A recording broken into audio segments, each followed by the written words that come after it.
In June 2001, a heavy atmosphere enveloped the old storage basement of the Pasadena Police Department, where dusty case files had lain untouched for half a century.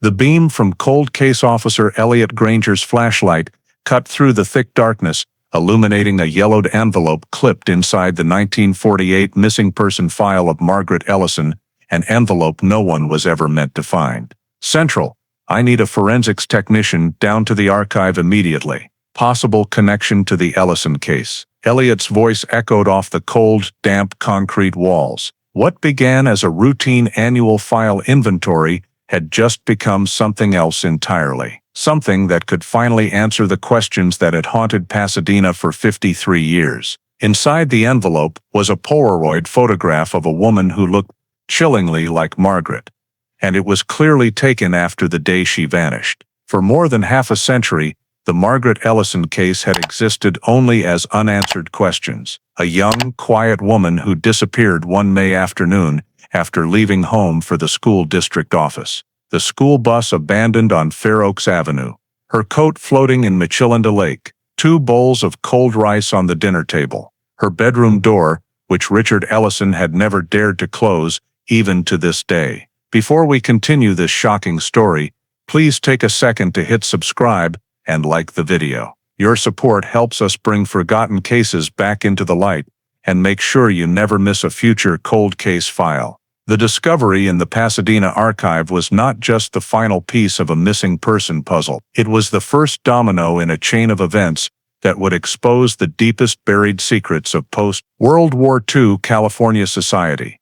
Because when authorities finally identified a suspect and made an arrest in 2001, it wasn't a nameless drifter or an out-of-town predator. It was someone the community trusted, someone who had joined the search for Margaret, someone who had lived among them for more than 5 decades, carrying a secret no one could have imagined. The Ellison case is not just a mystery solved, it is proof of a family's unrelenting perseverance, detectives who refuse to let files gather dust, and forensic advances that give voice to long-silenced victims. It is also the story of a community torn apart. When Margaret disappeared in 1948, suspicion spread through Pasadena like wildfire in dry season.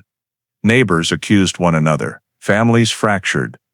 Anonymous letters circulated like a plague, exposing cracks in small-town America that had never before been acknowledged. Those cracks would split wide open when the truth finally emerged after 53 years. What makes this case especially haunting is that the answer was always close, so painfully close. The prime suspect had been interviewed in the very first days, and for decades afterward, that person attended every memorial, looked the Ellison family straight in the eye, and maintained a calm exterior while hiding an unimaginable truth. Where are you watching from today? Drop your location in the comments. Tonight, we're turning back the clock to the spring of 1948, retracing forgotten clues and witnessing the shocking breakthrough that brought closure to one of California's most baffling cold cases. This is a story of loss, deception, perseverance, and justice delayed, but never denied. In 1948, Pasadena was a small town on the edge of Los Angeles where returning soldiers were trying to rebuild their lives. Quiet streets with white picket fences, auto repair garages, and local grocery stores created a slow, safe rhythm of life. Among the residents of the town's south side were the Ellisons, Richard, an electrician, and his wife Margaret Ellison, 31, a school bus driver. Margaret was a reserved, punctual woman whom the students adored because she would always wait for even one late child. Their modest home sat on South Euclid Avenue, in a peaceful neighborhood shaded by oak trees. On a Tuesday afternoon in late May, Margaret prepared to leave the house after lunch, telling her husband she had to drop off bus route paperwork at the school district office and would be home early to make dinner. Richard clearly remembered her wearing a light blue coat, carrying a brown leather purse, her hair tied neatly at the nape of her neck, an utterly ordinary image that no one imagined would be the last time they saw her. When the sun dipped behind the San Gabriel Mountains, Richard still believed his wife had stopped at a colleague's house or paused to run an errand. But by 9 p.m., dinner was cold, the house lights were going dark, and the familiar sound of the bus never came. He called the school district office. No one was there. He called the route supervisor and was told Margaret had left early that afternoon. Worry turned to panic as Richard drove her usual route, stopping at every bus stop and every side street around Madison Elementary. But there was no sign of her. Neighbors, hearing the news, grabbed flashlights and joined the search, covering the school district grounds, along the Arroyo Seco Channel, all the way to the bus yard, yet not a trace. No purse, no scrap of paper, no sign of a breakdown. That night Richard barely slept, waiting and driving around making calls to everyone his wife knew, hoping someone had seen her somewhere. At dawn the next day, when every effort had proved fruitless, he went to the Pasadena Police Department on Walnut Street and officially reported that Margaret Ellison, school bus driver, had vanished. At Pasadena Police Department headquarters, Chief Harold Dempsey, a former military investigator, was the first to personally take Richard Ellison's missing person report. He entered the small interview room, carrying a fresh case folder, a black fountain pen, and a worn notebook. Across from him sat Richard, head bowed, hands clenched, voice trembling from exhaustion and lack of sleep. Dempsey began with standard procedural questions. When did you last see your wife? What was she wearing? Was she carrying any unusual luggage or items? Richard answered haltingly, trying to recall every detail.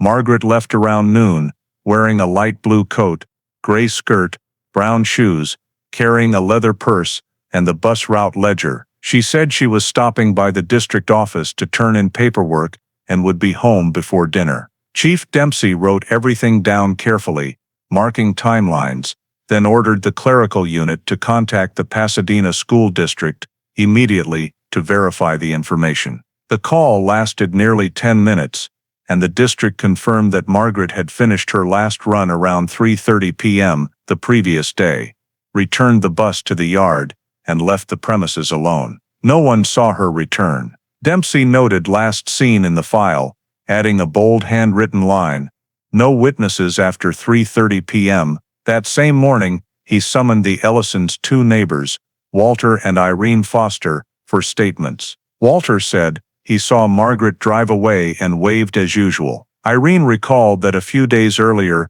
Margaret had complained about feeling tired from the heat, but showed no signs of distress or upset. When Dempsey asked about the state of the marriage, Irene hesitated, then quietly said they sometimes heard the Ellisons argue, but just small things, about money or work. Dempsey underlined that note twice and marked it for later cross-reference. He returned to the interview room and continued questioning Richard about the evening Margaret disappeared. Richard said he started worrying after 9 p.m.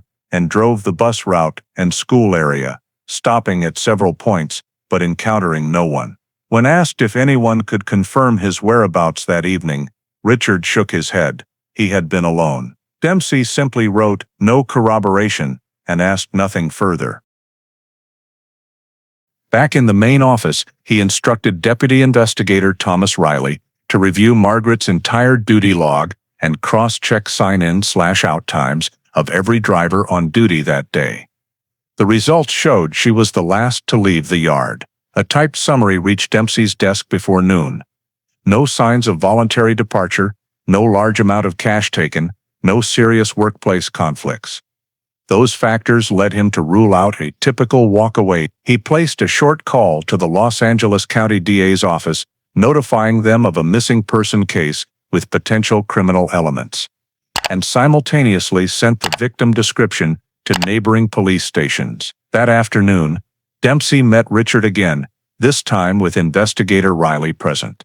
They asked to examine Margaret's personal belongings at the house, papers, letters, notebooks, to see if she had left any clue about leaving. Everything was neat, no unusual letters or notes. While Richard went to fetch his wife's purse, Dempsey noticed a small photo on the shelf, Margaret standing in front of her bus, smiling confidently. He paused for a few seconds, then added the note, "Stable personality, steady job, low likelihood of voluntary departure." Back at the station, he completed the case's initial report, assigned file number 48M217, and recorded time of report, victim identification, marital status, occupation, travel route, and witness information. At the bottom of the form, he typed an additional line, case classification, missing person, suspicious circumstances.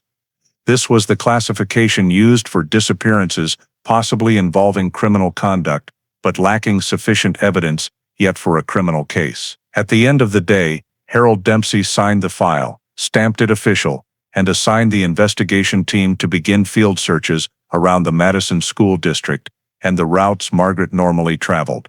From that moment, Margaret Ellison's disappearance officially became an open investigation of the Pasadena Police Department. On the second day after receiving the report, Chief Harold Dempsey ordered a full-scale official search of the entire South Pasadena area. 12 officers from patrol units were mobilized, along with 4 K-9 units and more than 24 volunteers, veterans, and school district employees. A temporary command post was set up in the Madison School sports field where Margaret used to park her bus. Dempsey divided the teams into 3 directions, one group north along Fair Oaks Avenue, one sweeping the Arroyo Seco Canyon area, and the third concentrating around the bus stops and district maintenance yard. That very first afternoon, the first team reported finding a yellow Chevrolet school bus parked crookedly at the edge of the road, about 5 miles from downtown. The chassis number matched the bus assigned to Margaret. The doors were unlocked, keys still in the ignition, driver's seat pulled close to the wheel, lights off but batteries still charged. No signs of a struggle, no blood, no foreign objects in the cabin, only the neatly clipped route sheets on the dashboard. Dempsey ordered the area sealed and called in the technical team to photograph the scene, lift fingerprints, and collect any fiber samples. The ground around the bus was covered in thick dust, making footprints easy to spot. About 3 meters from the rear door, investigator Riley discovered 2 distinct sets of shoe prints, one small, believed to be female, with the left sole worn at the edge, and one larger men's leather sole print, pressed deeper into the dirt, heading toward low woods to the west. Both sets were blurred by wind and dust, making exact timing hard to determine. There was also a second set of tire tracks crossing the bus's tracks, indicating another vehicle had stopped there after the bus was parked. Dempsey had technicians measure tread width and pattern, noting a mid-size passenger car, likely a 1946, 1948 Ford or Pontiac. The initial findings were carefully recorded, and a map of the area was spread across a patrol car hood to mark a 10-mile search radius around the bus location. He directed teams north toward the Lincoln Heights area, west down into Arroyo Seco, and south along trails toward Altadena. Foot teams carried short-range walkie-talkies and high-powered flashlights, while the K-9 units were released one by one from the bus location, working into the wind. For 2 full days they searched every inch through brush, dry gullies, and dirt roads leading to abandoned construction sites. A few volunteers found scraps of cloth near a slope, but could not identify them. Local press began gathering around the scene, filming police cordoning off the bus against the dry ground and low trees. Dempsey avoided details, saying only that it was important evidence in an ongoing missing person investigation. He continued directing the creation of a master map, marking suspicious points with red pins, connecting them with contour lines, and dividing the search area into 6 smaller sectors. The technical team finished processing and sealed the bus for transport to the police impound lot. Before leaving the scene, Dempsey stood looking down the empty road,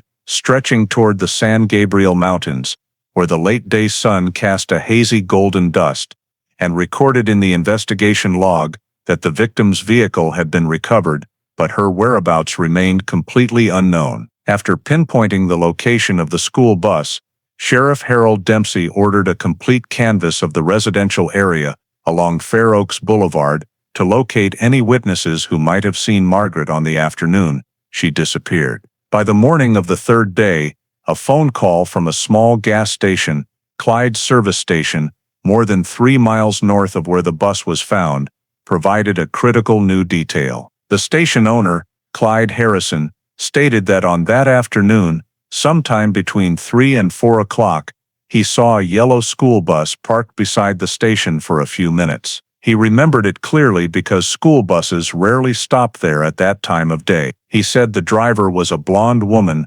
wearing a light-colored coat who got out and spoke with a man standing next to a newer-looking silver-gray sedan, whose license plate he only caught the first two characters of 2H. The man, according to Clyde, was wearing a light shirt and dark trousers, about 5'10", with brown hair, and appeared to know the woman because they stood close together, talked for a few minutes.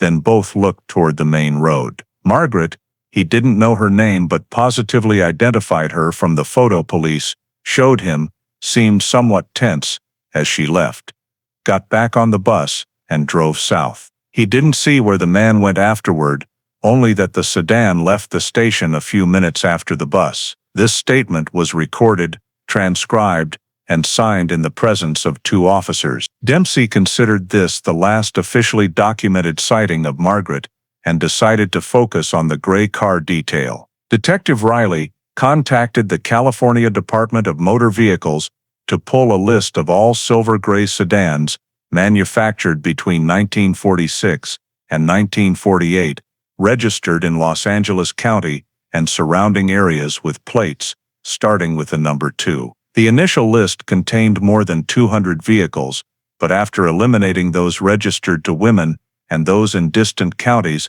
it was narrowed to 48. Dempsey ordered further filtering. Vehicles owned by individuals who had worked or lived near Pasadena, especially anyone with a traffic violation history on the Fair Oaks route. Meanwhile, police returned to Clyde's service station to look for additional witnesses. A young pump attendant named Rudy Lopez said he had seen the same scene but hadn't paid much attention. He only remembered that the sedan had a small round sticker in the corner of the rear window, the kind issued by the AAA Auto Club. This detail was added to the report.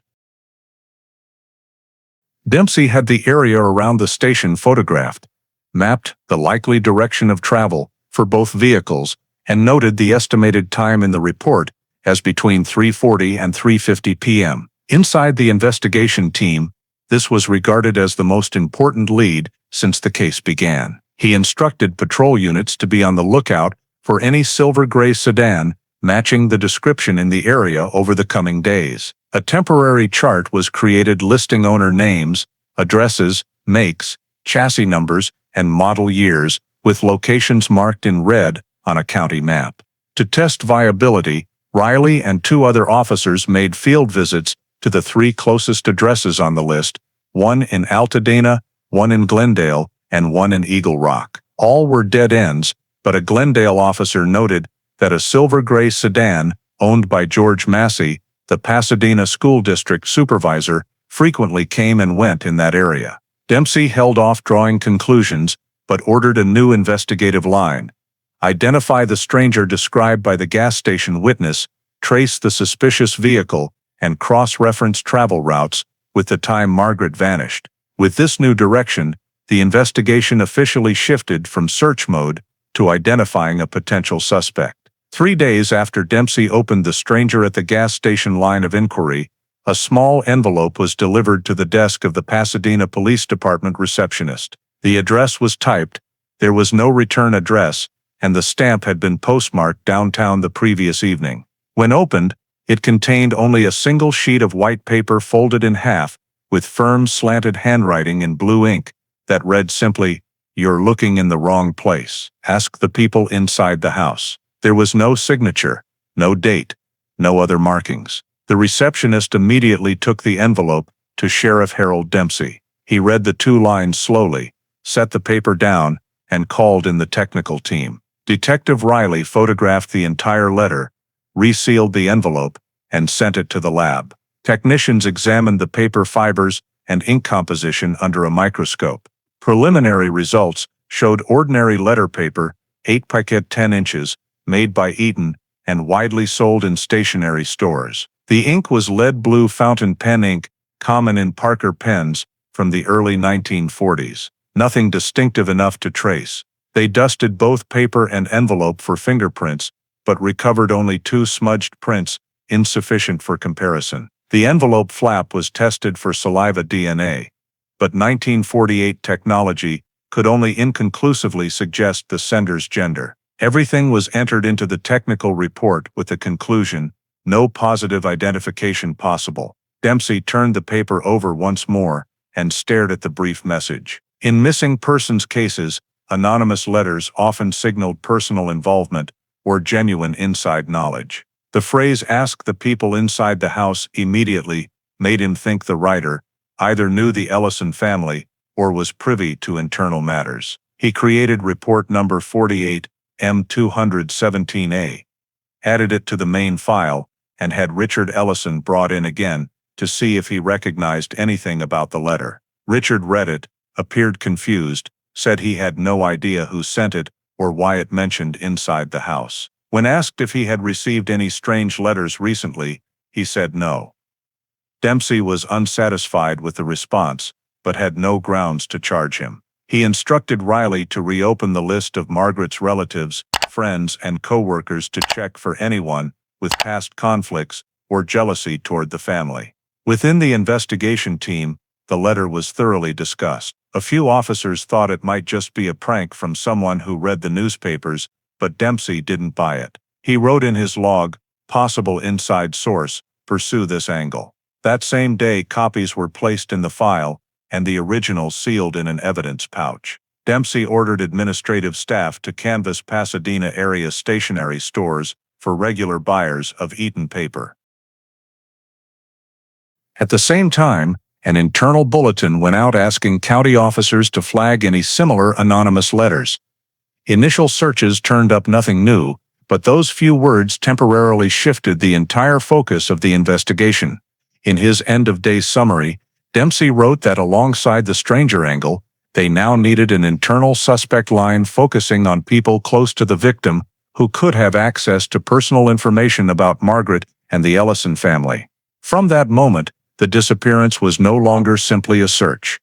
It now officially bore signs of deliberate concealment. 2 days after receiving the anonymous letter, Harold Dempsey decided to bring Richard Ellison in for a second, more detailed interview. He wanted to test inconsistencies in the original statement and see whether the letter's content produced any change in reaction.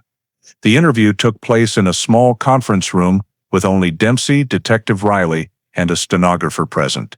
Richard looked tired, less confident than the first time, his face gaunt, but he continued to insist he knew nothing about the letter. When Dempsey revisited the timeline of the evening Margaret disappeared, when he left the house, the route he took, when he returned, Richard gave times that differed from his initial statement.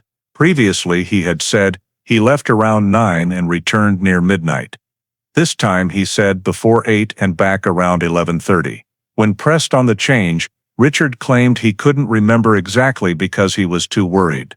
Dempsey noted in the margin, "inconsistent timeline," then moved on to questions about Margaret's daily habits, friendships, and work relationships. Richard's answers were mostly vague, and he avoided eye contact. At the end of the session, Dempsey signaled Riley to stay behind and obtain a fresh handwriting sample from Richard for comparison with the anonymous letter, and he ordered the records unit to pull the Ellisons' financial files. 2 days later, their savings account statements arrived. No unusual transactions, but itemized receipts for the month showed Richard had made a purchase at Dorsey's Stationery on Colorado Boulevard, the same store that carried the exact Eaton paper used in the anonymous letter. Riley went to the store in person. The manager remembered a man in his 40s buying 2 reams of paper and a bottle of blue ink roughly 2 weeks earlier.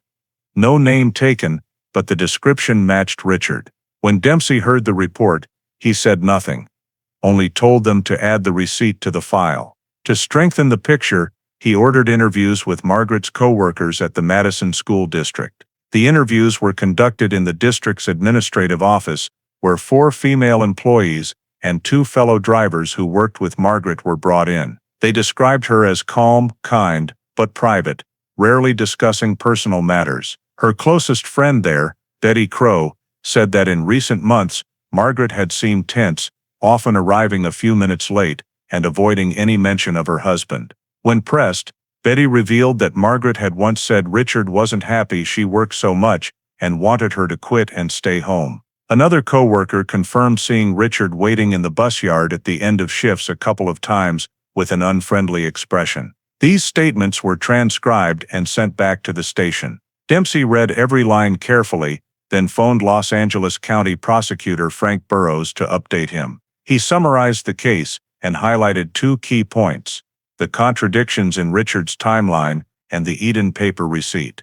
Burrows agreed there was enough to justify closer scrutiny of Richard, but not yet enough for coercive measures due to lack of direct evidence. Dempsey therefore drafted an internal memo requesting informal surveillance of Richard Ellison, monitoring movements, mail, and communications for 2 weeks. He assigned 2 patrol officers to the task with strict instructions that it remain completely secret so as not to disrupt the husband's continued cooperation. In his end-of-day summary, he wrote, "Timeline inconsistencies, possible deception, monitor closely." With the addition of the financial records and workplace witness statements, Margaret Ellison's missing person file now contained the first traces suggesting the origin might lie within her own family. 3 days after Dempsey authorized surveillance of Richard, an emergency call came into the station from the Lake Michelinda area, about 6 miles east of central Pasadena. The caller, railroad worker Frank Larkin, reported discovering an object floating near the western shore while fishing early that morning. A patrol unit and Detective Riley were dispatched. At the scene, they found a woman's light blue coat snagged on lakeside reeds, shoulders partially submerged, one sleeve lightly torn, completely waterlogged. Larkin confirmed he had not touched it before police arrived. The coat was retrieved with a hook pole and laid on a clean tarp for examination. Inside the lining, Riley found a sewn-in name tag reading M. Ellison, along with a school district identifier. Word was radioed back to headquarters, and Harold Dempsey immediately drove to the lake. He stood silently for a long time, looking across the wide, sunlit water and the reflection of old pines along the shore. The coat was bagged, sealed, and sent to the lab. Preliminary examination confirmed it was the uniform coat Margaret regularly wore while driving the bus, wool-cotton blend. No blood, only minor tears on the left sleeve, likely from catching on something sharp. Seams intact, buttons all present, pockets contained nothing except one loose button. The lab report stated clearly, no signs of direct violence. Yet the fact that the coat was floating raised many questions. If the victim had fallen in, where was the body? If it was simply lost, why was it close to shore and not farther out?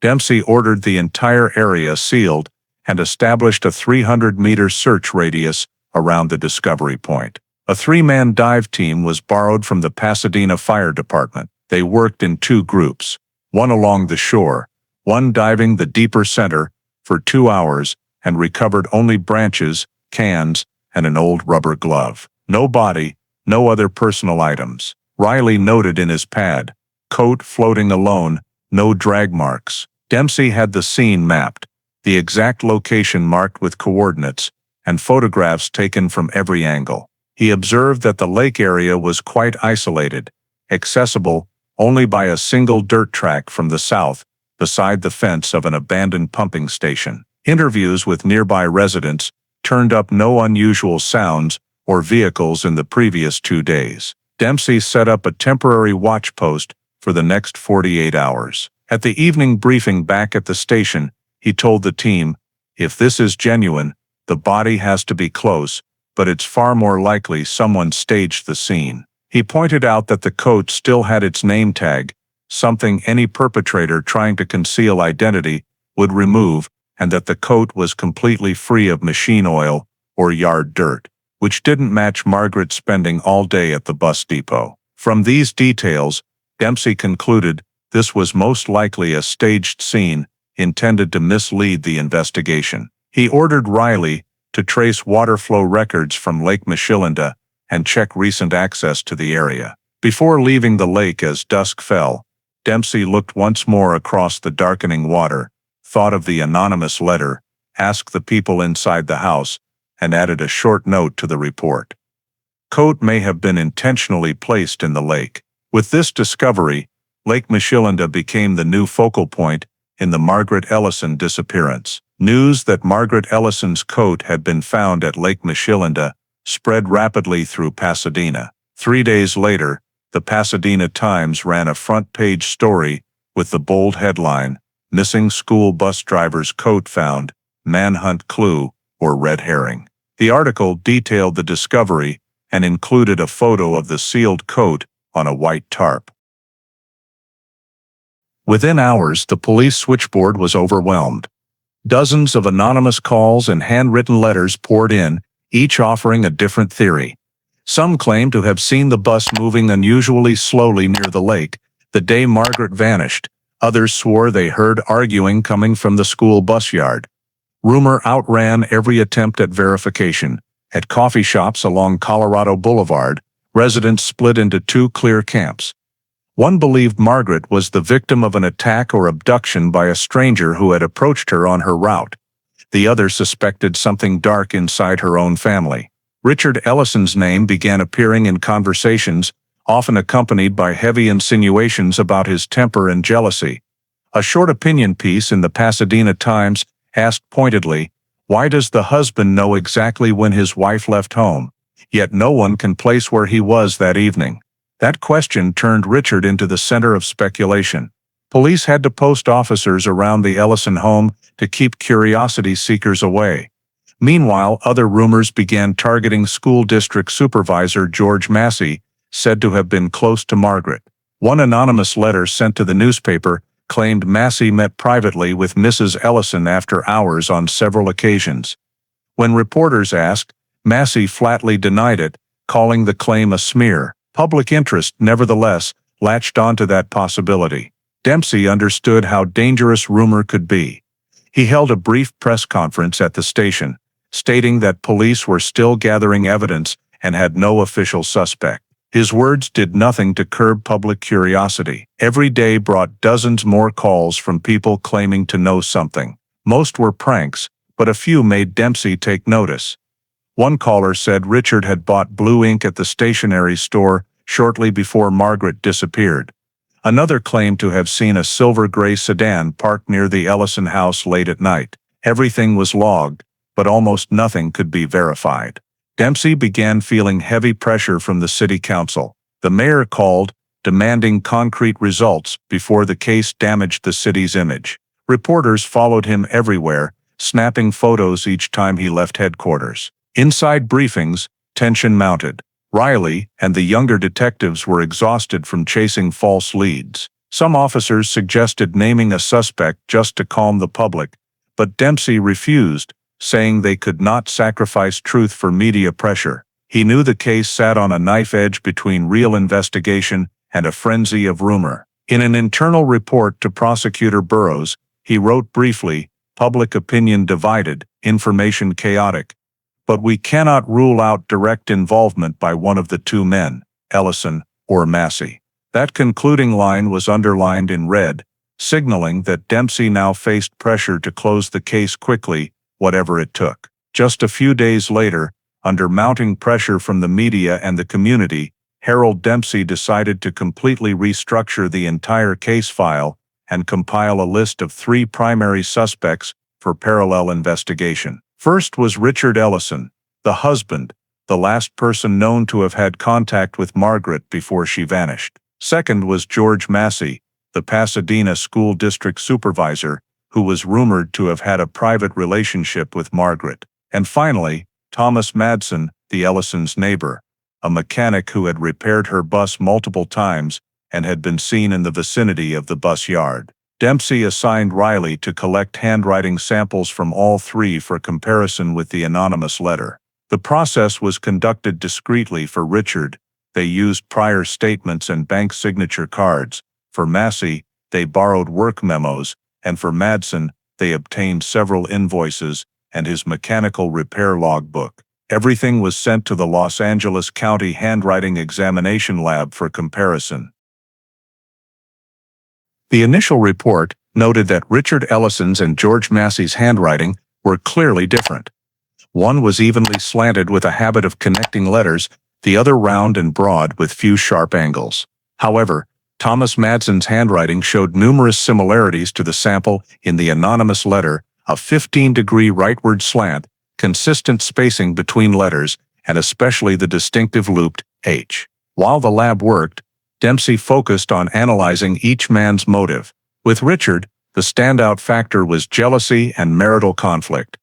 According to Margaret's co-workers, the couple had been tense for months. Additionally, the fact that Richard had purchased Eton paper matching the anonymous letter kept him from being ruled out. On the timeline, however, Richard had evidence of being home the evening Margaret disappeared. Though not fully verified, no one saw him leave the house. George Massey had a different motive.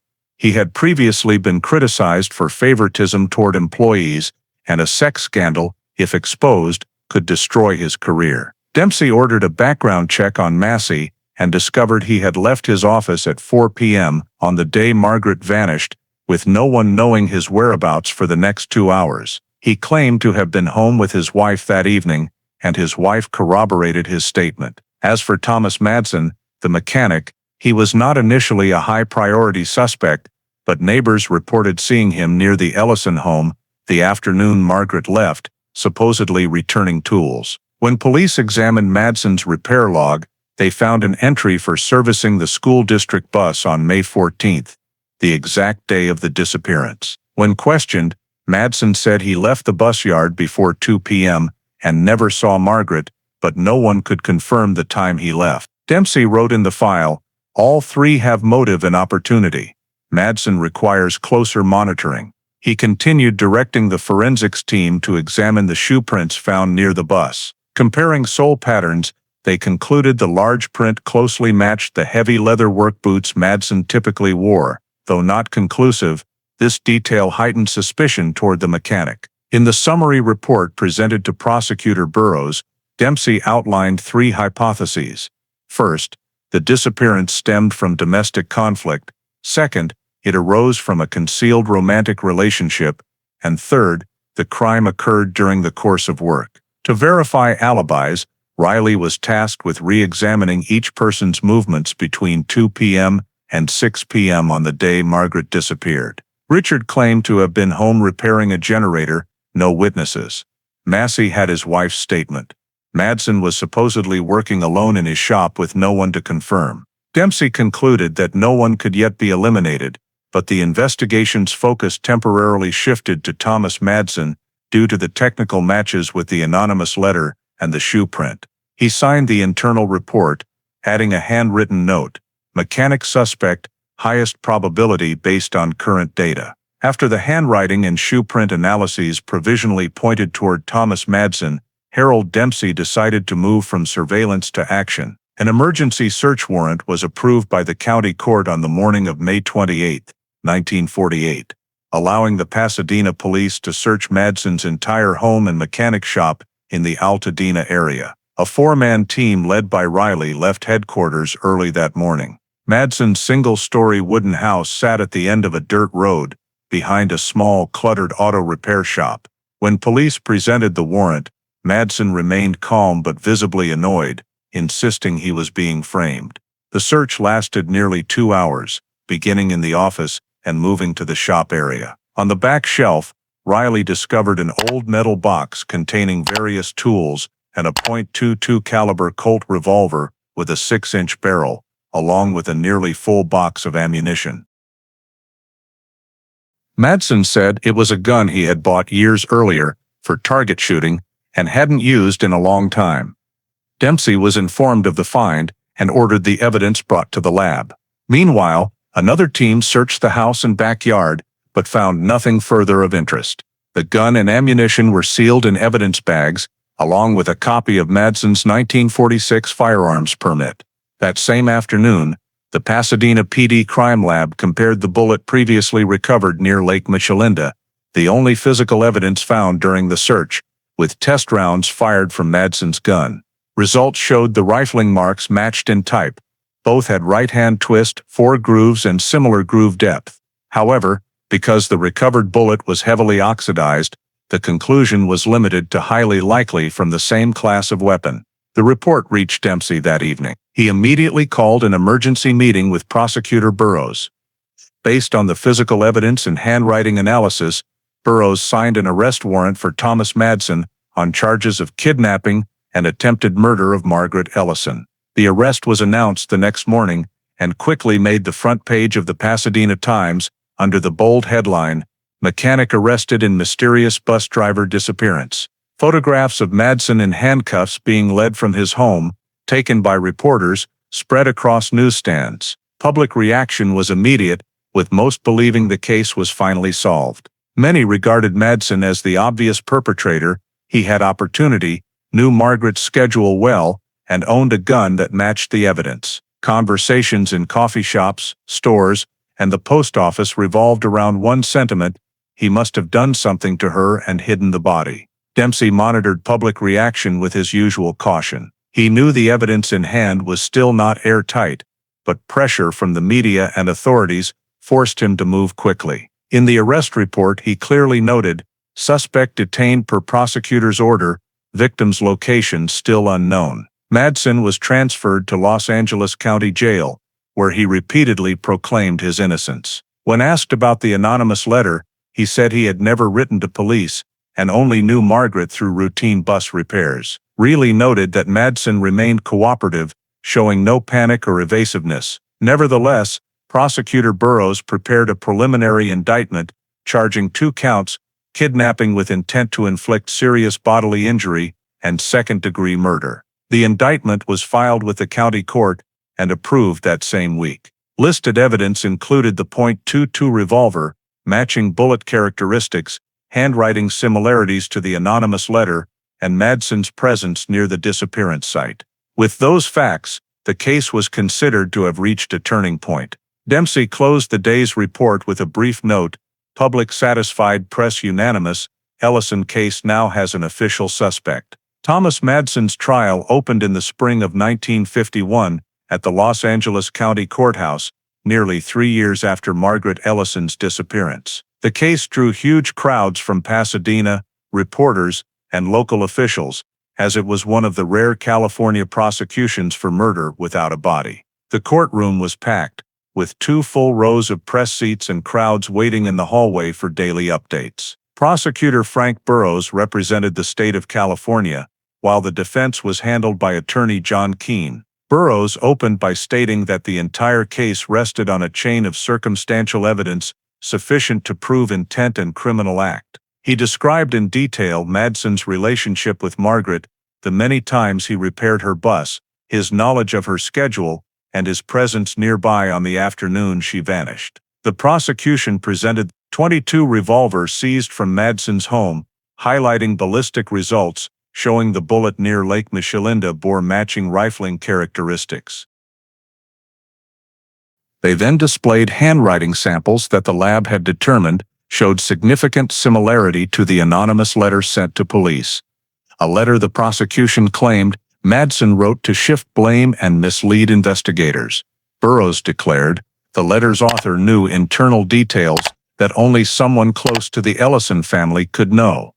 When he held up the letter, the courtroom fell silent, except for the steady clacking of the court reporter's typewriter in the heavy atmosphere. The defense immediately objected, arguing there was no physical evidence directly linking Madsen to the crime. Attorney Keene emphasized that no witness saw Madsen meet Margaret that day, there was no blood evidence, and most crucially, no body. He argued that owning a common firearm could not constitute proof of guilt, especially when the Lake bullet had never been conclusively tied to that specific gun. Over 2 weeks of trial, 13 witnesses were called, including school district employees, neighbors, and forensic experts. Most provided only circumstantial information. No one had witnessed the event itself. The prosecution relied heavily on the letter and Madsen's vague alibi. Lead investigator Reilly testified as a key witness, recounting the search at Lake Michelinda, the discovery of Margaret's jacket, and the stray bullet near the shore. He stressed that Madsen was the only one of the 3 original suspects without a verifiable alibi. The prosecution also showed photographs of Madsen's workshop, where the gun was found in a metal box. Under flashbulbs, those images became the most damning visual evidence. However, Keene countered by calling a new witness, a former mechanic who had worked with Madsen, who testified that he had seen the gun left forgotten on a shelf months earlier and had never seen Madsen carry it. That testimony created doubt among jurors, but was not enough to shift the case's direction. In the third week, the prosecution employed emotional tactics. They displayed photos of Margaret Ellison and spoke of the hard-working gentlewoman who vanished without a trace, emphasizing that only one person wanted her silenced forever. Finally, on May 4, 1951, after 8 hours of deliberation, the 12-member jury returned a verdict. Thomas Madsen guilty of kidnapping and second-degree murder. Despite the absence of a body, the court ruled the chain of circumstantial evidence sufficient to establish the crime. Judge Samuel Croft sentenced Madsen to 25 years in San Quentin State Prison, with possibility of parole after 15 years. As the sentence was read, Madsen stood motionless, pale, and said only, "I didn't do it." Outside the courthouse, crowds cheered, believing justice had been served. The Pasadena Times ran the headline, "Killer Convicted, Ellison Case Closed After 3 Years." Dempsey read the article in his office, folded it without comment, and wrote a single line in his investigation log, "No body, no absolute truth." With this verdict, Margaret Ellison's disappearance was officially considered resolved, the file stamped closed, and moved to the Pasadena Police Department archives. After the 1951 trial, the Margaret Ellison case was officially closed and transferred to the Pasadena Police Department's storage archives. All physical evidence, from the jacket and revolver to handwriting samples and trial transcripts, was sealed in 3 gray metal boxes labeled Case File #48112, Missing Person, a Homicide Suspect. Harold Dempsey, then over 60, retired from the force a year later, leaving scattered personal notes in his notebook, ending with the line, "No body, only a verdict." From then on, the case gradually faded into the past. Throughout the 1950s, Pasadena grew rapidly. New neighborhoods sprang up around Lake Michelinda, and residents rarely mentioned Margaret anymore. Yet in the basement records office of the PD, strange unsigned letters occasionally arrived, postmarked from different California cities. The first came in 1954, containing just a few lines in slanted handwriting, "The man you arrested is not the one who did it. Ask again where it began." The post office confirmed it was mailed from Oakland, no fingerprints, no DNA. By then, the Ellison task force had been disbanded, so the letter was filed as an addendum. 3 years later, another arrived. This time scrawled, "She didn't die at the lake." No one was sure who she referred to, but young records officers noted, possibly related to 1948 case, and placed it with the previous letter. By the mid-1960s, when Pasadena PD moved to a new building, the old boxes were transferred intact and resealed. Under Lieutenant David Mora's oversight of storage, old cases existed mostly on paper, except when used for training. In a 1968 training session, Mora used the Ellison case as an example of a closed case without a body, but most rookie officers saw it as ancient history. Still, anonymous letters continued to arrive sporadically in 1972, 1975, and 1982. All in the same slanted handwriting and faded blue ink, always including one cryptic line. The lake was only the beginning. By then, no one remembered Thomas Madsen, who had served most of his sentence at San Quentin and died in prison in 1979 of heart disease. His personal file was kept with the case, bearing the cold notation, "Deceased, case closed." No one reopened the matter. There was neither motive nor witness. During the 1980s, Pasadena PD began digitizing records, entering thousands of old cases into the new system. When they reached Ellison, Margaret, archivists noticed the file was unusually thick, containing unsigned letters spanning over 30 years. An internal 1988 memo noted, "These letters may be from an individual obsessed with an old case. No further action required." And so the matter sank deeper. Later generations of officers barely knew who Margaret was.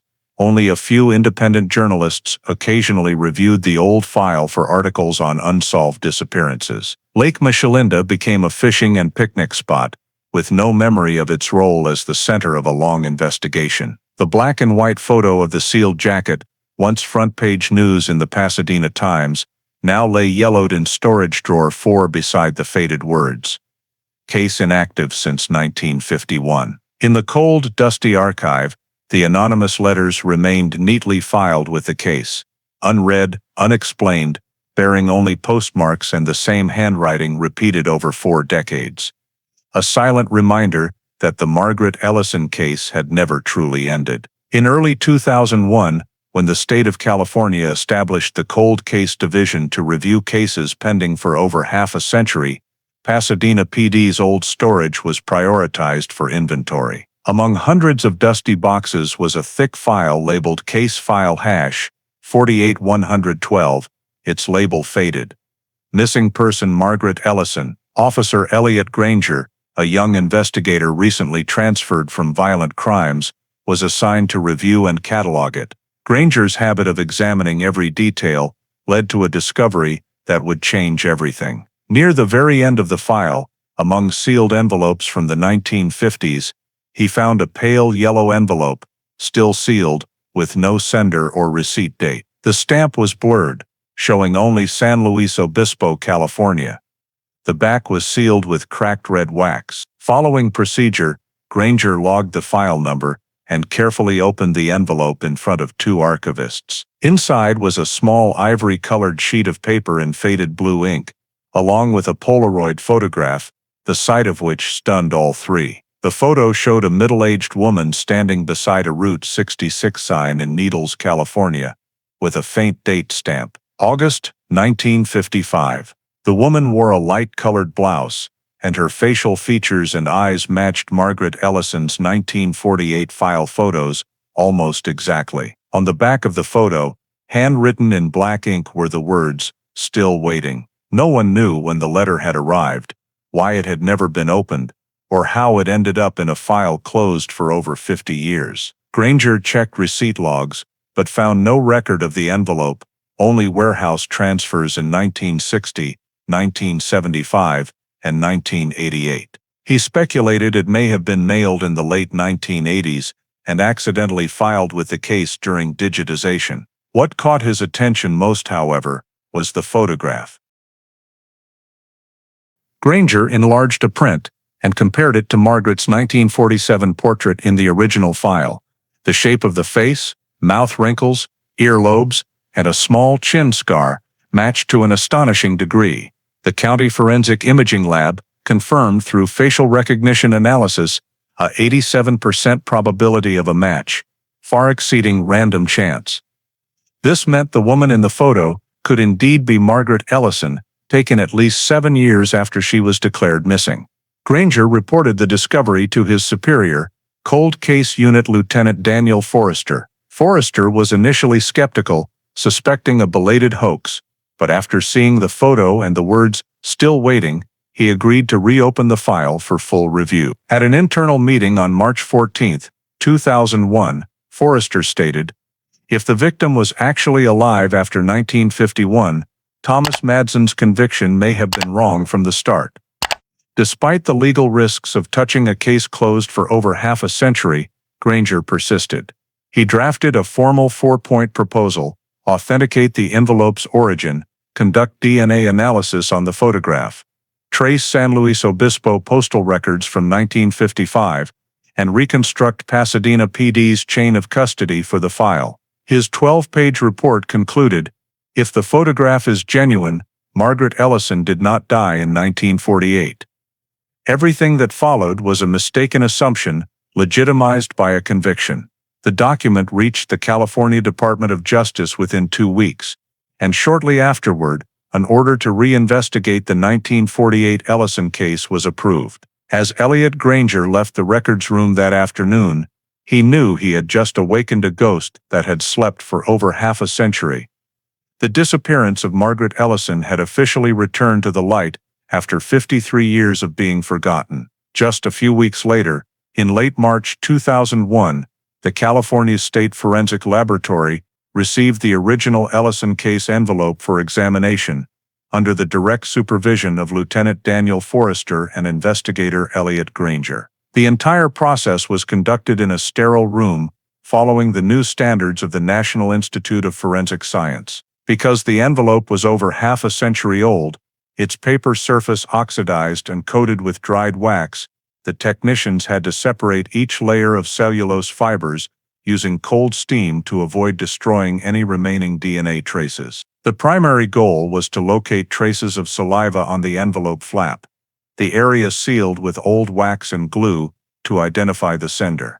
The lead technician, Dr. Gabriela Moreno, selected third-generation PCR, capable of amplifying DNA from extremely small samples, even from a single cell. After 2 days of processing, they obtained a microscopic sample containing sufficient material at 16 genetic loci for comparison. Moreno requested that this sample be compared against genetic data in the Los Angeles County DNA Archive, which still held a blood sample from Richard Ellison, collected during his 1973 death records. When the analysis system completed its run, the results appeared on the screen, a 99.8% match between the envelope sample and the Ellison family genetic profile. That figure silenced the entire lab for several seconds. Upon being informed, Eliot Granger immediately demanded cross-verification using the STR method to rule out long-term storage cross-contamination. The results repeated the same characteristic Ellison genome, specifically the D21S11 and VWA markers, showing genotypes identical to Richard's sample. This meant the person who licked the envelope flap, the individual who mailed the letter containing the 1955 Polaroid photograph, had a direct blood relationship with the Ellison family. Forrester called an emergency meeting to discuss the implications of this discovery. If the DNA belonged to Margaret, she had survived past 1948, but if it belonged to another Ellison family member, such as Richard or a relative, the letter might merely be an attempt at misdirection. To clarify, the forensic team expanded analysis to include an extremely small hair fiber stuck to the corner of the Polaroid photo. After processing via microextraction, they determined it was human female hair with a mitochondrial sequence closely matching the sample from the letter. However, because no direct DNA sample from Margaret existed, her 1948 records contained none. They could only conclude that the sample genetically belongs to the Ellison lineage. The 32-page forensic report, signed and authenticated on April 12, 2001, stated clearly, DNA extracted from the envelope exhibits characteristics matching the Ellison family. Low probability of cross-contamination. Origin most likely a family member or the victim herself. This result shifted the investigation's focus from external suspect to someone inside the house. Eliot, Granger, and Forrester re-examined all old statements, paying particular attention to the timing of Richard's letters to police and the years following the trial. Records noted that in 1954, the same year as the postmark on the envelope, Richard Ellison had moved to San Luis Obispo, the exact origin address of the letter. Granger recognized this coincidence could not be ignored. He proposed the hypothesis that the sender was Richard himself, or someone in the family who knew Margaret was still alive and deliberately sent the photo to convey something, possibly a confession, possibly a signal. Meanwhile, the forensic results reached the state prosecutor's office, causing internal shock.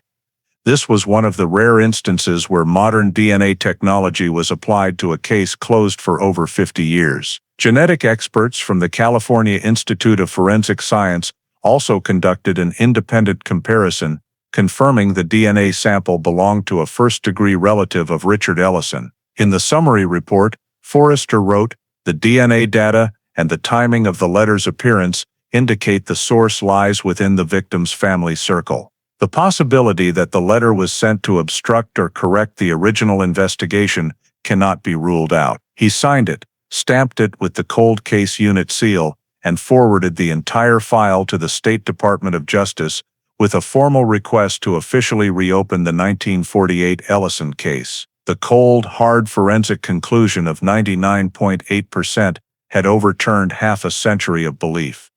The Margaret Ellison case was not simply a disappearance, it may have been a conspiracy staged from inside the Ellison home itself. After the forensic report was released internally, news of the DNA match to the Ellison family quickly leaked to local media. Among those particularly interested was Lena Brooks, a veteran investigative reporter for the Los Angeles Chronicle, famous for her series exposing old cases in San Bernardino County. Upon hearing about the unopened 1948 letter and the Polaroid photo, Lena proactively contacted Eliot Granger through the Cold Case Division office. Initially, Granger hesitated because the case was still under confidential investigation, but after several conversations, he realized Brooks wasn't just curious, she genuinely understood the structure of these cold cases. She had worked for years with California Department of Justice files, knew the archiving procedures inside out, and had access to old newspaper databases.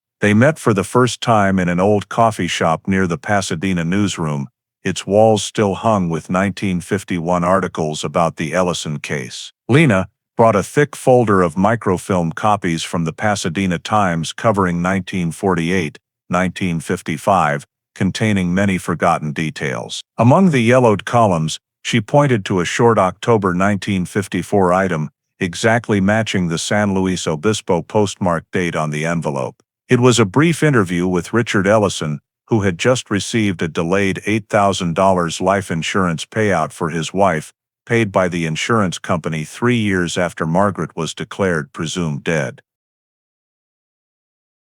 Lena believed this was a critical link. He gets the money. Then a year later, a letter appears with matching family DNA. This can't be coincidence. Eliot remained silent for a long time, then decided to let her view copies of the 1951 handwriting analysis stored in the files. The two went to the PD archives and reopened Box 2 of the original case files. Inside was an old photocopied sheet labeled Richard Ellison, statement signature. Lena placed the signature sample next to the original anonymous letter, using a magnifying glass for comparison. The R and E in Richard Ellison's name shared the same right slanting hook, bold downstrokes at the start of letters, and especially the rare habit of writing an open says at the end of sentences, identical to the anonymous 1948 letter to police. She noted, handwriting congruence, 90% visual match. Eliot, already suspicious from the DNA results, now became convinced the original letter sender was not Thomas Madsen, as the court had ruled, but Richard Ellison himself. To strengthen the hypothesis, they decided to rebuild the entire investigative timeline from scratch, combining old facts with modern forensic details. Lena handled newspaper reviews, documents, classified ads, and insurance records, while Eliot cross-referenced police archives, witness statements, and address data.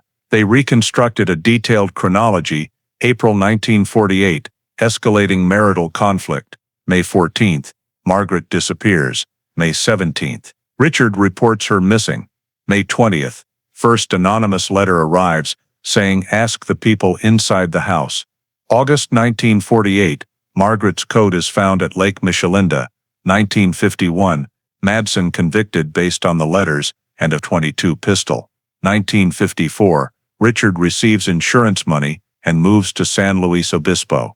Same year, the Polaroid envelope is mailed. 2001, the envelope is opened.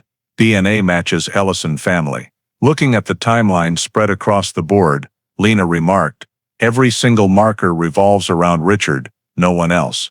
He always appears right before or right after every event. Eliot added a detail he had just found in tax records. In 1955, Richard Ellison sold the San Luis Obispo house and vanished from California with no further residency records. Administrative tracing showed his name last appeared on an Arizona voter roll in 1958, then disappeared completely. This only heightened suspicion. If he was merely an innocent husband, why leave the state after the case closed and the letter was sent? Lena contacted the Chronicle Photo Archive and located a 1951 post-trial picture of Richard, cold eyes, hands clenched around his hat. She pinned the photo at the top of the timeline and wrote beside it, "Possible sender." Eliot did not object. They both agreed that to prove the hypothesis, they needed to trace the origin of the Polaroid photograph. Lena used old press contacts to search the earliest Polaroid dealers in the Needles, Barstow, Mojave area during the 1950s, hoping to find duplicate receipts or film records. Eliot contacted the evidence lab to extract faint fingerprints from the back of the photo. Under an electron microscope, technicians detected partial prints, but due to fading and oxidation, only 3 points could be compared with Richard's old file samples. The results showed matches at 3 points, not legally conclusive, but enough to support the assumption that the photo had once been handled by Richard Ellison. The collaboration between journalist and detective gradually formed a parallel investigation network. Lena handled open sources, Eliot handled internal data. They met weekly, updated progress, and documented every detail. By the end of 2001, they had reconstructed over 200 documents, 47 old statements, and 12 previously overlooked postal records. When all the clues were pieced together, a new picture emerged: the anonymous letters, the coat at the lake, the Polaroid photo. Everything bore signs of staging, orchestrated by someone who controlled events from the beginning. In Lena's final note of December 2001, written in hurried script, "Not Madsen, not a stranger. Everything begins and ends with Ellison." Eliot stared at those words for a long time, knowing the investigation they were reopening was not just about solving a disappearance, but about restoring a truth buried for more than half a century. Based on the chain of evidence collected throughout 2001, Eliot Granger submitted to the Los Angeles County District Attorney a search warrant request for the former Ellison family home on Lake Avenue, now owned by Martin and Clara Doyle. The application clearly stated the objective was to search for evidence or documents potentially related to the anonymous letters and the 1955 Polaroid photograph. After nearly 3 weeks of review, the county court approved the warrant, on condition that the search be supervised and cause no structural damage. On January 17, 2002, the cold case team and 2 forensic technicians arrived at the scene. The small beige house had retained almost its exact 1940s structure.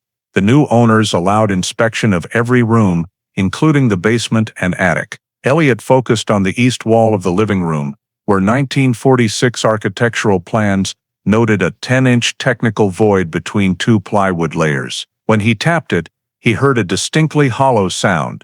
A technician threaded a fiber optic camera through a crack and spotted a small dust-covered wooden object inside. With the owner's permission, the team removed a section of wall paneling, revealing a hand-nailed wooden box approximately 20 by 20 centimeters. They carried the box to a table and opened it wearing gloves. Inside was an old linen pouch wrapped around 4 unsent letters and a cracked nib Schiaffer fountain pen. The paper had yellowed, but the writing remained clear, in deep blue ink, the exact same ink type as the 1948 anonymous letters. The watermark read Eaton Bond, matching the paper seized from Richard's home in 1948. Eliot carefully photographed every detail before sealing everything for analysis. Preliminary on-site examination showed the handwriting in the 4 letters shared numerous traits with Richard Ellison's known samples: slant, capitalization habits, and spacing between words. One unfinished,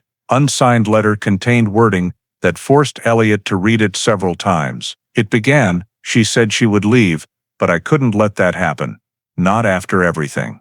Another letter referenced the lake and the mechanic, implying someone had been framed. One was written in a pleading tone: "I was wrong to let them believe the story, but if she came back, everything could be fixed." Inside an unsealed envelope, the final line read, "To be sent to Pasadena Police Department," proof Richard had intended to mail it, but never did. The Schiaffer pen was immediately sent to the lab. Ink analysis revealed chemical composition and blue shade matching 96% of the ink used in the 1948 anonymous letters, and ink discontinued in 1949. In her report, Dr. Moreno confirmed paper and ink from the wooden box are contemporaneous with the 1948 letters.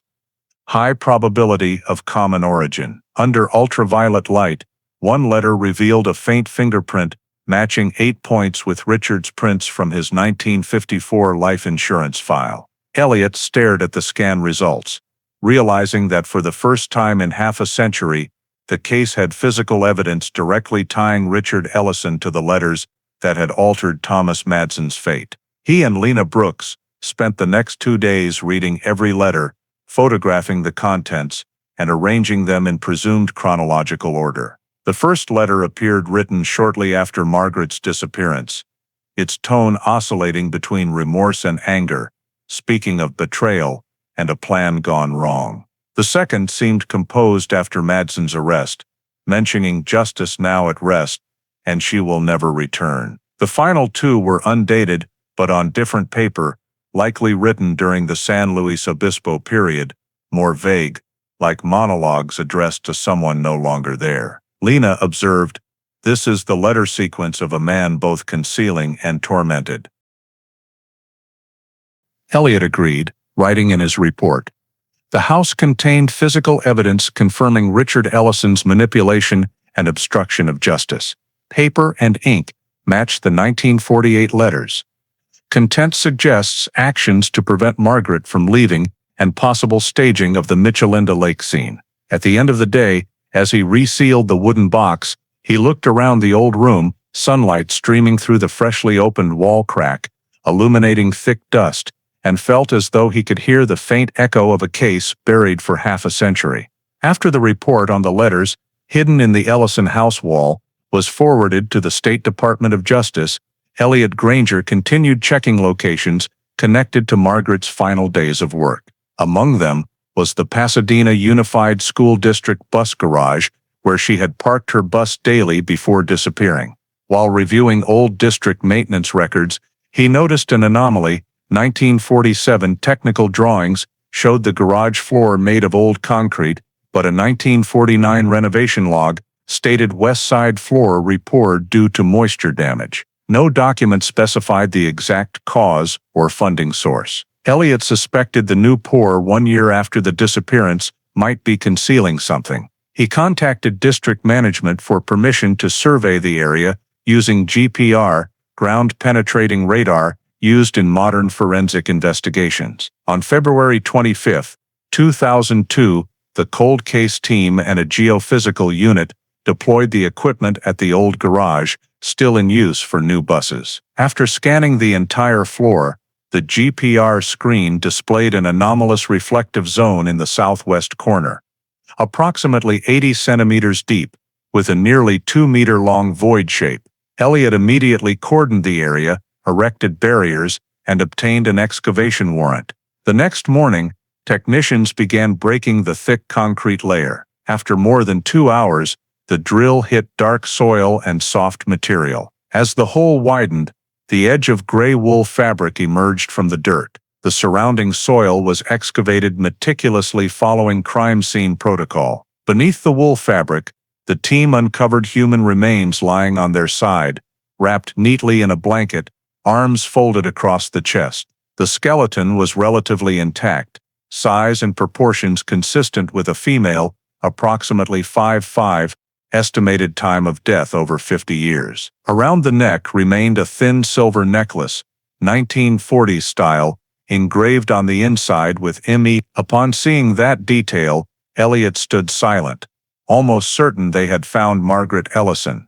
Beside the body, in a soil pocket near the head, the forensic team discovered a heavily rusted .22 handgun with a rotted wooden grip. The serial number was faint, but after gentle acid cleaning, it read C1824LA, exactly matching the 1946 firearm registration in Richard Ellison's name from the old files. Additionally, beneath the soil near the feet lay a nearly disintegrated scrap of paper, still bearing the legible words, "I'm sorry." All evidence was sealed and transferred to the Los Angeles County Forensic Lab. Initial analysis confirmed the gun was a Colt Woodsman .22, same model as the one seized from Thomas Madsen in 1948, but with a different serial number. DNA comparison from bone matched the earlier Ellison family sample from the 1955 envelope at 99.9%, confirming the remains were Margaret Ellison. Eliot Granger wrote in his investigation log, 1949, report concrete slab, contains body, wool blanket and firearm, registered to Richard Ellison. Signs of intentional burial, not accident. When the news reached the California Department of Justice, the entire site was sealed for reconstruction. Experts estimated burial occurred between late 1948 and early 1949, before the new concrete was poured, while Richard still lived in Pasadena, and shortly after Thomas Madsen's arrest. For Eliot, the discovery did not merely overturn the entire case. It confirmed everything he and Lena Brooks had predicted. Margaret never left Pasadena. She had been hidden right beneath the place she worked every day. As night fell, he still stood at the edge of the pit, looking down at the freshly excavated earth, thinking of the unsent letters found inside the Ellison house walls, confessions never read, and a silence that had lasted more than half a century. The forensic report was completed in early April 2002 at the Los Angeles Criminalistics Institute, directly supervised by Dr. Gabriela Moreno, the same expert who had handled the 2001 envelope DNA analysis. The entire process lasted nearly 3 weeks and employed CT scanning of the skull and histological comparison. Results revealed that the victim died from severe cranial trauma to the right occipital region, causing fracture of the cranial sutures and intracranial hematoma, consistent with a powerful blow from a blunt object. There were no signs of bullet penetration or retained projectiles. This ruled out the hypothesis that she had been shot with the .22 revolver found at the scene. Additionally, multiple abrasions and minor fractures were present on the wrist bones, indicating the victim had struggled defensively before death. Several finger bones were broken, suggesting a struggle in a confined space. Histological examination of skin tissue also revealed numerous stretched fabric fibers and adhered hairs on the wool blanket that had wrapped the body, consistent with the act of wrapping the blanket while the victim's body was still warm. Combining these findings with the estimated burial time, late 1948, the forensic team concluded that the victim had been killed elsewhere, then transported to the school district garage and buried beneath the floor, after which fresh concrete was poured to conceal the crime. During the cleaning of evidence items, technicians discovered clear fingerprints belonging to Richard Ellison on the metal edge of the revolver and a second print on the blanket's hem, only inches from the victim's neck. Both prints were compared against fingerprint records preserved in his 1954 insurance file and matched perfectly at 12 identification points. The technical unit additionally performed luminol testing on old blood traces on the gun's grip, confirming the presence of degraded hemoglobin consistent with human blood, though insufficient for DNA analysis. The comprehensive 68-page report stated clearly, no bullet or penetration wound detected. Evidence of direct blunt force impact, highly likely from violent assault. Richard Ellison's fingerprints appear on both the blanket and the gun, indicating direct contact with the evidence near the time of death. Eliot Granger read the conclusion in the forensic lab itself and noted in his log, no doubt remains, Margaret was murdered inside the home or workplace by someone close to her. The gun was not the murder weapon, but an item left behind. When presenting to the state prosecutor, Dr. Moreno declared firmly, "This is a domestic homicide with deliberate concealment of the body through fabricated construction." Her report added one notable detail: the mud adhering to the blanket and shoe bones contained cement particles identical to samples from the old garage concrete floor, proving the body had been buried on site rather than moved from elsewhere. These findings fully corroborated the hypothesis of Eliot and Lena Brooks. Richard Ellison had killed his wife in a fit of rage, then fabricated the series of anonymous letters to mislead the investigation and frame someone else. The official conclusion of the California State Forensic Institute, signed April 12, 2002, read concisely, victim, Margaret Ellison. Cause of death, blunt force cranial trauma. Manner, intentional homicide. Direct evidence, fingerprints, and physical items belonging to Richard Ellison. Eliot stared at the bolded final line of the report and felt as though a 50-year loop had finally closed. The truth had emerged. At last, the 1948 disappearance was never a mystery, but a crime concealed within the Ellison family itself. Even after the forensic results were released, Eliot Granger was not fully satisfied. He knew all physical evidence pointed to Richard Ellison, but to close the file and prove the seamless chain of events, they needed at least one living witness from the time of the crime. From the 1948 Pasadena residential census, Eliot discovered one surviving neighbor from the block facing the school garage, Mrs. Helen Foster, formerly the administrative secretary at Wilson High School, now 91 years old, and residing at Sierra Gardens nursing home in Claremont. He and Lena Brooks visited her in early May 2002, bringing old photographs of the garage area. Helen remained sharp, her voice frail, but her memory astonishing. When Eliot showed her a 1948 photo of the garage, she studied it intently and nodded. "I remember it well. I lived in the apartment right across from it. That night I heard arguing, then something heavy falling." Eliot asked her to recount the details, and Helen began recalling every moment like a slow-motion film. She said it was a Friday night in early summer, a little after 9 o'clock, while she was writing letters, when she heard a woman screaming from the garage area. The voice was high and trembling, as if pleading for someone to stop. A few minutes later, she heard a heavy impact, possibly metal or a car door slamming against the wall. She ran to the window and saw the school bus lights still on in the darkness and a man hurriedly leaving the garage area. Under the dim streetlight, she recognized the tall, broad-shouldered figure wearing a brown coat. "Definitely not Madsen," she insisted. "It was Mr. Ellison. I had seen him pick up his wife after work." She clearly remembered him walking quickly, carrying something that looked like a stick or long tool, then heading toward the main road. When asked why she never reported it to police, Helen sighed. "Back then we women rarely interfered in other people's family matters. The next morning, I heard she was missing. But when I saw police searching, I assumed they already knew everything."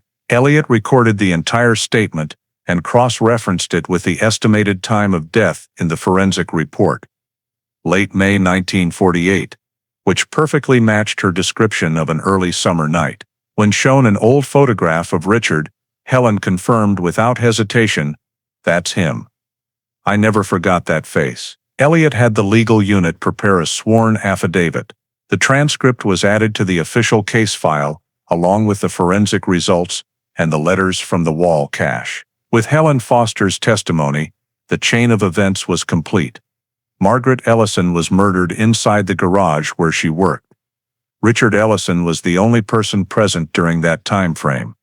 Then buried the body, staged the scene, and wrote anonymous letters to frame someone else. As they left the nursing home, Lena Brooks asked Eliot, "Do you believe she still remembers accurately after more than half a century?" Eliot answered slowly, "Memory may fade, but guilt does not. Someone who witnessed something wrong never forgets that night's light." Helen Foster's statement was archived in the cold case file under number 19F, 2002, and in the conclusion of his report, Eliot wrote clearly, "Last surviving direct witness, confirming Richard Ellison's presence at the murder scene." Testimony corroborates the entire forensic evidence chain.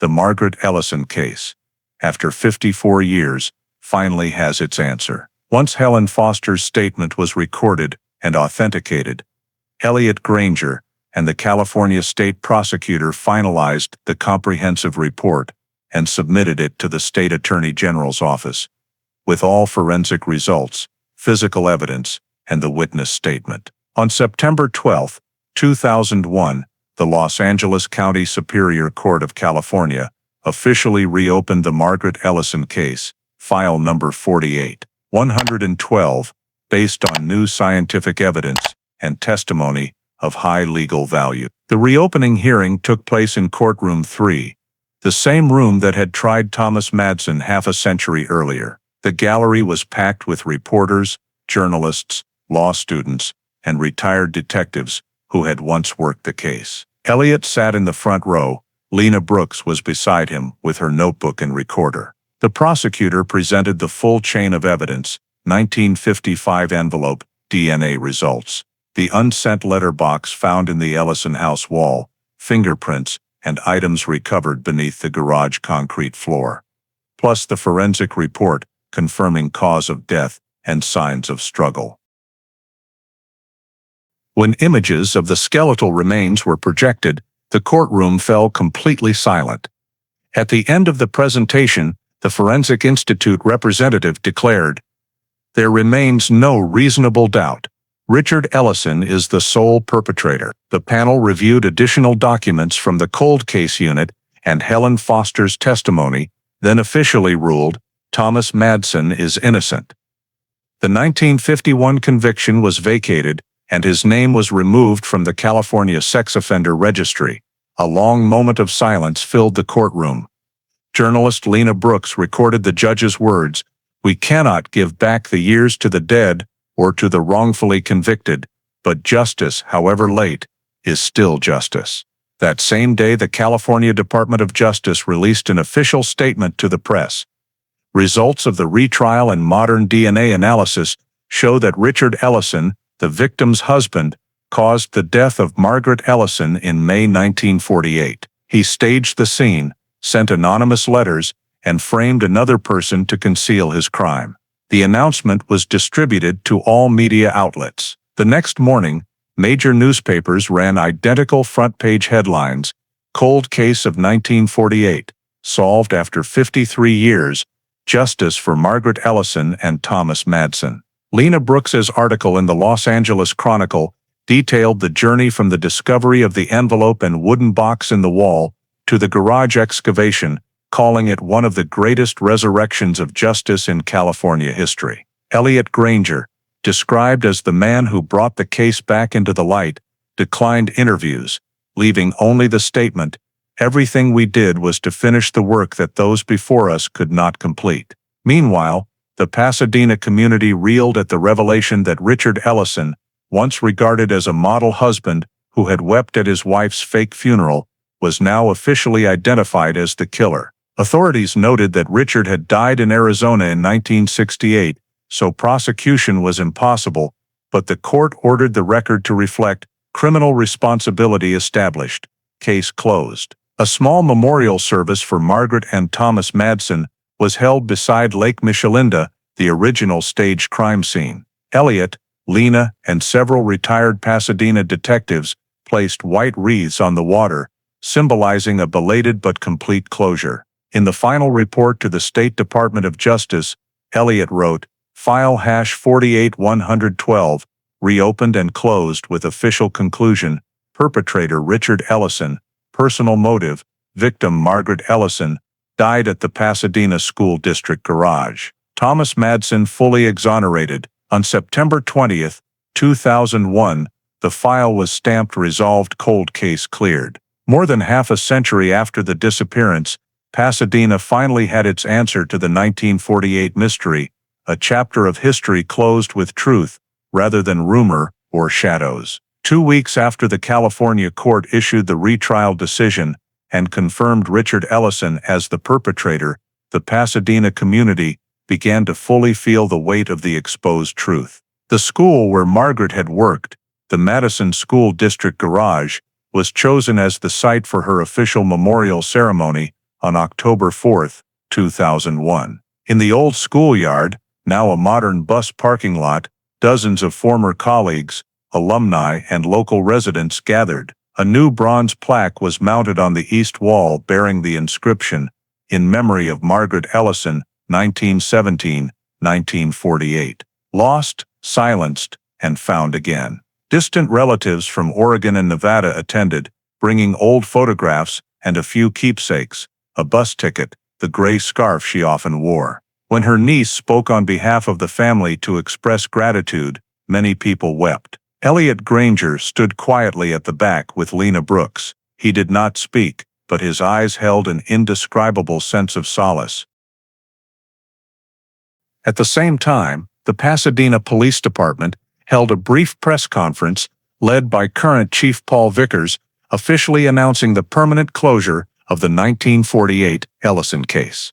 He emphasized, persistence and scientific progress have allowed us to correct an injustice that lasted over half a century. This is not merely the closing of a file, but the restoration of honor to those who were harmed. At PPD headquarters, copies of the evidence, the anonymous letters, envelopes, Polaroids, wooden box, and DNA reports were sealed, labeled DOJ CC 40-8-112, and transferred to the California Department of Justice Cold Case Archive in Sacramento for permanent storage. National media covered the story extensively. The Los Angeles Chronicle, Pasadena Star News, and San Francisco Examiner jointly published editorials titled "A Half-Century of Error When Truth Outlives Time." The articles described the case as a reminder of the limitations of old-school investigations when lack of technology and societal bias caused an innocent man like Thomas Madsen to serve 25 years for a crime he did not commit. Local television stations aired panel discussions featuring interviews with Eliot Granger, Dr. Gabriela Moreno, and journalist Lena Brooks. Eliot's brief comment was, "We cannot change the past, but we can learn to look back at it with more honest eyes." From then on, the Ellison case was added to the curriculum at the California Police Academy as a classic example of cold case reinvestigation using modern forensics and professional ethics. In Pasadena, the case's impact extended beyond the legal realm. Many residents sent letters thanking police and journalists for restoring the truth, though some also sharply criticized the 1950s justice system. A community forum was held at the city library where retired officers recounted their helplessness during the original investigation. Lack of tools, lack of scientific evidence, and political pressure. Lena Brooks later wrote in her summary piece, "Truth does not disappear. It simply waits for a generation patient enough to listen." Beside Lake Michelinda, once a symbol of deception, a small memorial stone now stands at the water's edge, bearing both names, Margaret Ellison and Thomas Madsen. One victim, one wrongfully accused. Local residents light candles there every May, a silent annual ritual of remembrance. On October 20, 2001, the California Department of Justice issued its final press release confirming the 1948 Ellison case is fully resolved, with no further suspects or prosecutions. The official file was transferred to the California DOJ Cold Case Digital Archive under identifier CCCA 1948, Ellison, and stamped in red "Case fully resolved." In the final note of the report, Eliot Granger wrote, "A crime buried for 53 years, but justice has no expiration date. Every old file is a door, with enough persistence, we can open it." That sentence was later engraved in the DOJ cold case storage room as a message to future generations of investigators that in Pasadena, in 1948, a woman vanished, and it took more than half a century for the truth to be fully acknowledged. The story above is not merely a case closed after more than half a century. It is also a mirror reflecting the social and ethical issues that Americans today still face.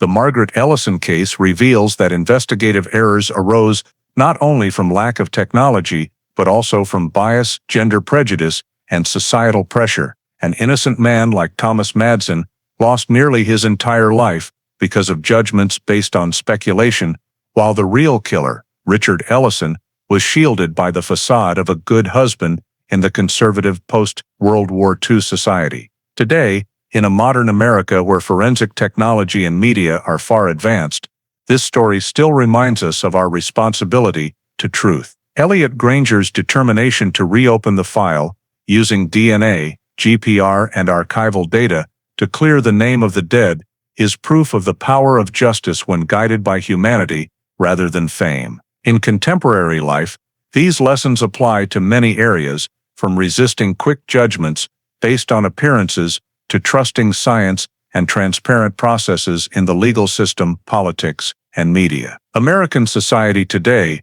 still witnesses wrongful convictions, racial and gender biases, and false narratives spreading online. The Ellison case reminds us that justice does not come only from courtrooms. It begins with every citizen, with the ability to ask questions, the courage to face mistakes head-on, and the belief that it is never too late to right a wrong. Thank you for following to the end of this journey, unraveling a crime buried for over half a century, a reminder that the truth always finds its way back to the light. Don't forget to subscribe to the channel so we can continue exploring other American cold cases together in the next video.